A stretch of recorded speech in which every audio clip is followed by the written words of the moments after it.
Bonjour, je suis Émilie Grégoire, fondatrice d'Iteragir et j'accompagne, je forme, je supervise des professionnels de l'accompagnement qui sont en quête de liberté, d'authenticité.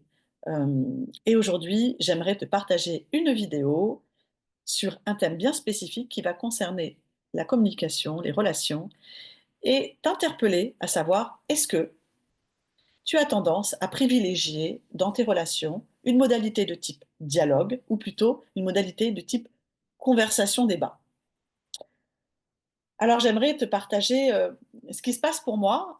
J'observe, j'ai plaisir en fait à observer justement dans mes relations diverses, professionnelles, personnelles, quelles qu'elles soient, à observer dans quelle modalité de communication, je m'inscris et comment ou je me laisse embarquer ou en tout cas mettre de la conscience et je peux observer donc c'est je regarde si je suis dans une modalité de dialogue ou de conversation-débat. Je fais l'expérience, d'éprouver simultanément ces 2 modalités et d'éprouver à l'intérieur de moi, ce que je vois être comme une ouverture de mon être dans une modalité et davantage dans une fermeture de mon être.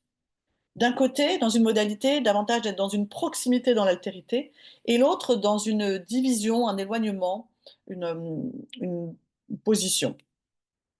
Alors, depuis des années, j'explore les postures relationnelles.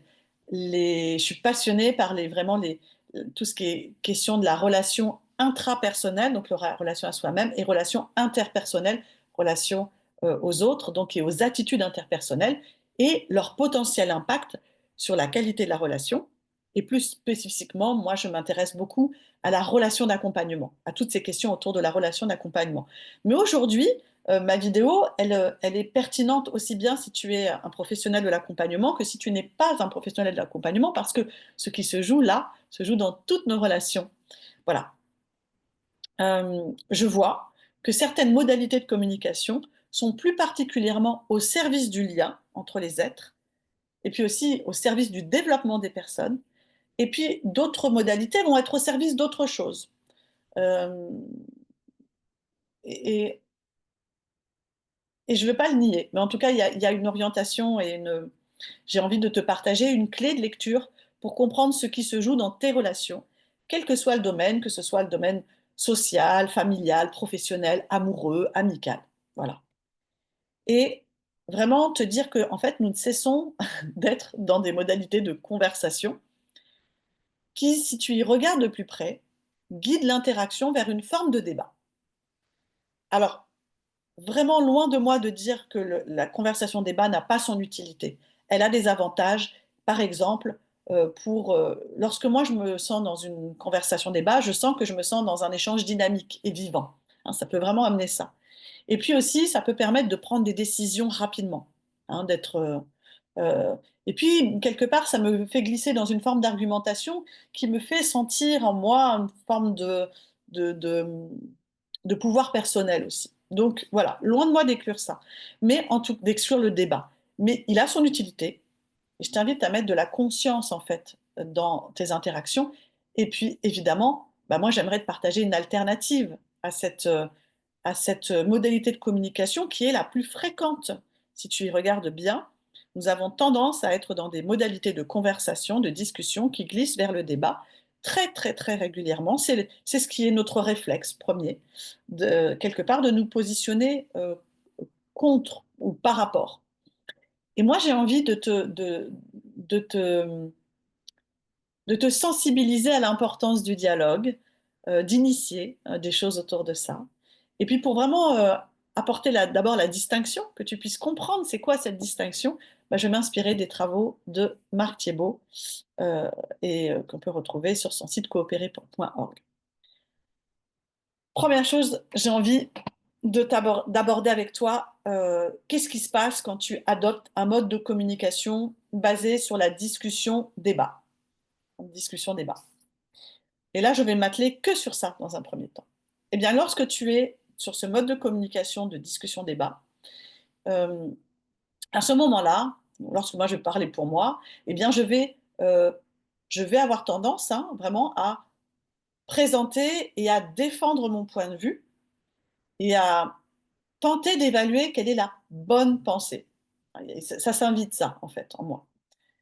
Euh, Mon attention va être portée sur l'évaluation. Je vais sous-peser, je vais évaluer la situation et rechercher à être dans une forme d'évaluation. Lorsque je suis dans cette modalité, je vais parler pour convaincre, pour faire entendre un avis, une opinion, une représentation. Je vais avoir tendance à m'abandonner à des suppositions, à des interprétations lorsque je suis dans cette modalité. Euh, Mon propos, il va reposer sur mes acquis, mes connaissances, lorsque je suis dans la discussion débat. Lorsque je suis dans la discussion débat, j'exprime mes préférences. J'ai plus assez de doigts, je crois, pour exposer les particularités. Euh, je vais aussi m'attacher à mon besoin d'appartenance, à mes identifications.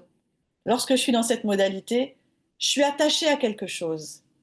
Je suis attachée à un système d'appartenance. Je suis attachée à des choses auxquelles je m'identifie qui sont importantes pour moi et que je viens défendre. Lorsque je suis dans la discussion débat, j'argumente, je justifie mon propos et j'oppose mes idées.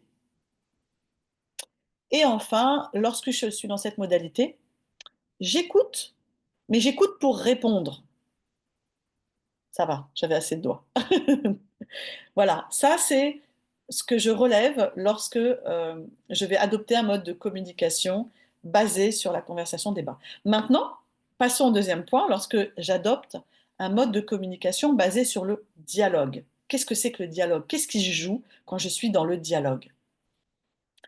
Lorsque je suis dans le dialogue, je rentre dans un état d'ouverture et de curiosité à l'autre et à moi-même aussi dans la relation.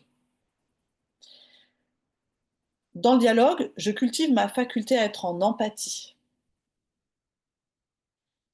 Euh, J'accueille ce que dit l'autre sans juger ni interpréter.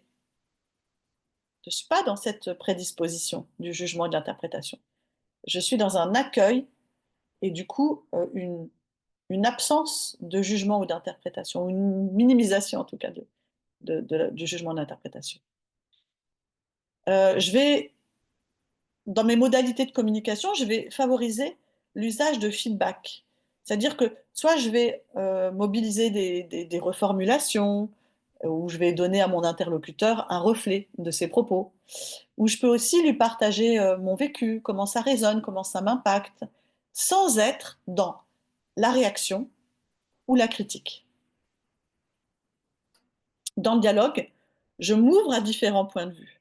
J'élargis mon champ de vision. J'accueille la différence et l'altérité pour ce qu'elle a à m'apporter, à m'apprendre. Mon questionnement, s'il y a questionnement, est ouvert et il sert mon besoin de clarification et de compréhension. Euh, je vais porter mon attention sur le vécu de l'autre sans chercher à y opposer mes préférences. À ce moment-là, je vais vraiment sur la colline de l'autre, en fait. Dans le dialogue, je vais partager ma vision sans chercher à l'imposer, ni à la défendre, sans chercher à convaincre, sans chercher à démontrer les aspects discutables du point de vue de l'autre. Euh, et puis, il y a enfin, je vois que quand je suis dans le dialogue, je suis dans une apposition et non dans une opposition des singularités. Bah, j'espère t'avoir montré la différence entre ces deux modes de communication.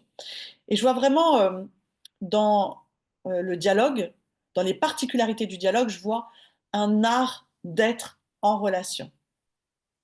Et je vois aussi des compétences qui sont nécessaires aux missions du professionnel de l'accompagnement de type humaniste, qui sont les modalités, en tout cas, que moi j'apporte dans mes dispositifs. Euh, et je crois profondément, c'est aussi pour ça que j'ai à cœur de proposer des espaces spécifiques pour aller travailler ces points-là. Je crois profondément qu'il est possible déjà de mettre de la conscience, c'est ce que j'essaye de faire là avec ma vidéo, de vous permettre de mettre de la conscience sur vos modalités de communication.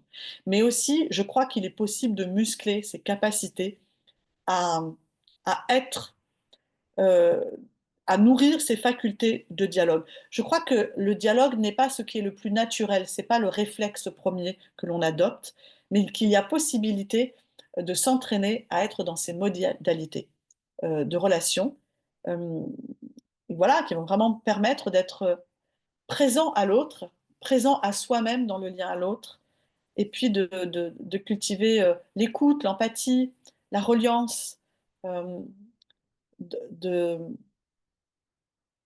voilà.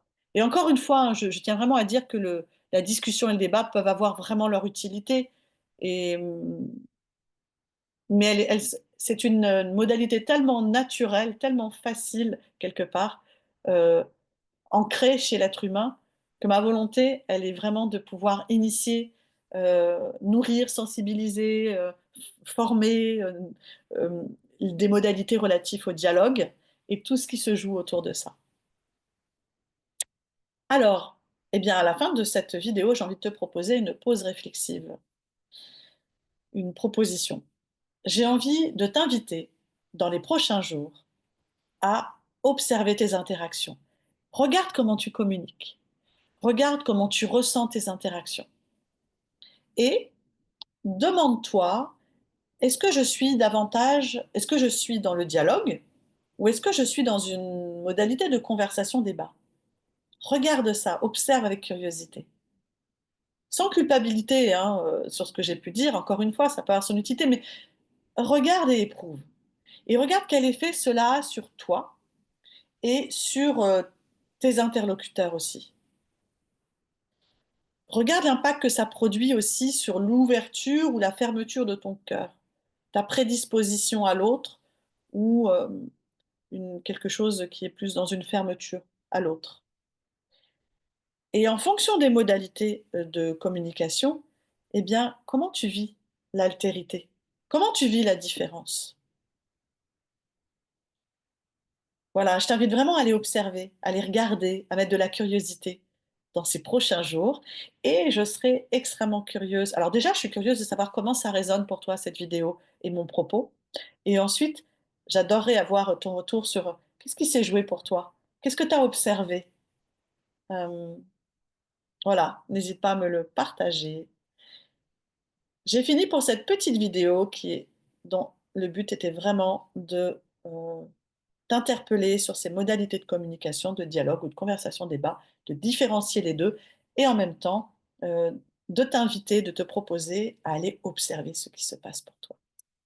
À bientôt!